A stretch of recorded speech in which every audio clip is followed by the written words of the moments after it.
আবার চলে এসেছি তোমাদের আজকে দেখাবো খুব সামান্য মশলা দিয়ে মাছের ঝোল। একবার করে খেয়ে দেখো, আমার কথা শুনে বারবার খেতে ইচ্ছে করবে। আমি পোনা মাছ ভেজে নিলাম, ফুলকপি ভেজে নিলাম, আলু ভেজে নিলাম আর শিম ভেজে নিলাম। খুব সামান্য মশলা দেবো, তেলে রসুন বাটা আর কালো জিরে, ব্যাস এটাই মশলা। তোমরা একবার ঝোলটা খেয়ে দেখো।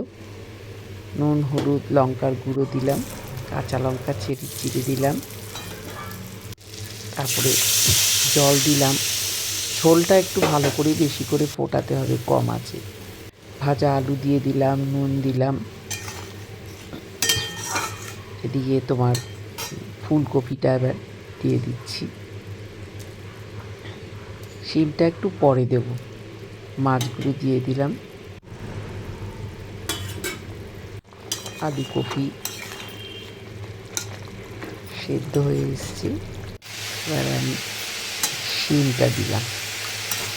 শিমটা তো আগেই ভেজে নিয়েছি, হাফ ডান হয়ে গেছে। এবারে দিয়েছি আমি এটা ধনেপাতা বাটা। এটাতেই ঝোলটা দারুণ টেস্ট হবে। তোমরা শুধু একবার খেয়ে দেখো, তখন বুঝতে পারবে ঝোলটা কত টেস্ট, কি গন্ধ বেরিয়েছে। কাঁচা লঙ্কা দিলাম।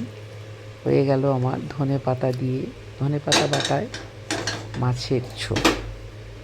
ভালো লাগলে কমেন্ট করতে কিন্তু ভুলো না।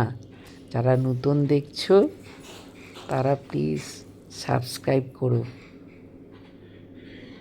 কি দারুণ লাগছে খেতে, গরম গরম ভাতের সাথে। এক থালা ভাত